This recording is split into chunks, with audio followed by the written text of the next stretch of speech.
big set, where them hands, where them holes, where them throws, you know what I'm saying?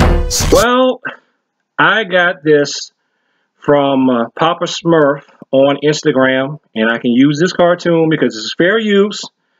I'm doing a commentary for educational purposes, so that's 2. I'm just going to loop these 3 images over and over again.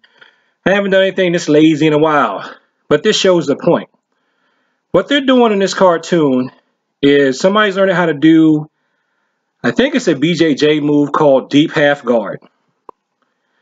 To me, through a judo lens, it looks like they're trying to do a leg bar with their head facing the opponent instead of an arm bar with their head away from the opponent. But what I like about this cartoon is that it illustrates a couple of things. One, I tell my students, you're learning Taekwondo and Judo because people can hit you sometimes in a real fight. If you just did grappling and that's all you did and you never addressed a temi, which is striking, then you're going to be wide open when somebody tries to hit you. Likewise, if all you know how to do is punch and hit and elbow and knee, you're never going to know how to do anything else. When there's a situation that's being escalated and it's best for you to hold the person. But probably the main thing this really shows is how a student misuses a technique and then blames the technique, or worse yet, their instructor, because they did the technique in the wrong time. Papa Smurf says over here on the side, something like, repeat after me, half guard is a transitory position, meaning you should only be there for a second to transition into something else. So with somebody like, well, I edited the cartoon so you didn't see what the F word really was, where he says forget deep half. It was another F word that rhymes with truck.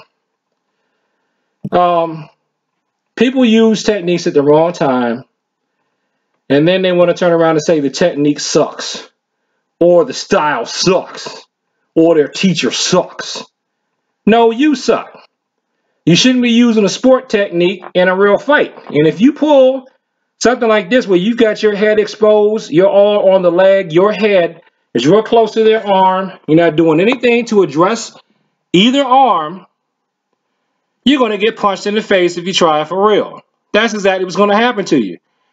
Personally, I'm surprised that they didn't have the person in the cartoon stand up and stomp on the guy's head who's trying to do this half guard position.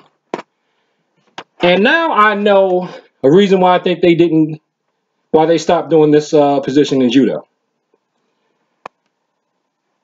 An arm bar would actually be better in my opinion, because if you've got a decent arm bar on somebody, you're going to get a sympathetic nerve reaction with their other arm, meaning for a second or more, when you're cranking on one arm, the other arm is going to go back away from them until it can recover.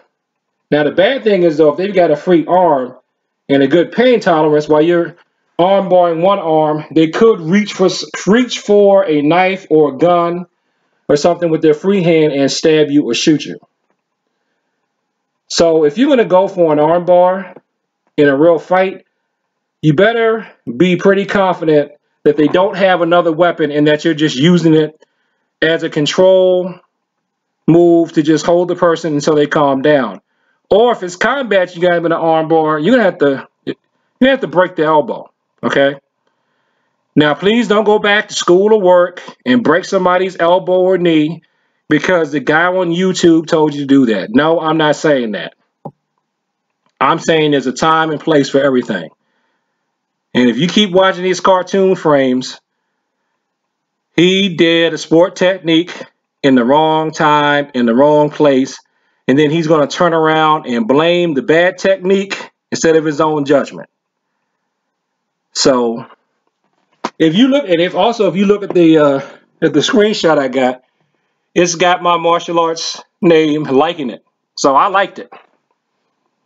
So let's just use this as a word to the wise to not use your techniques at the wrong time. Peace.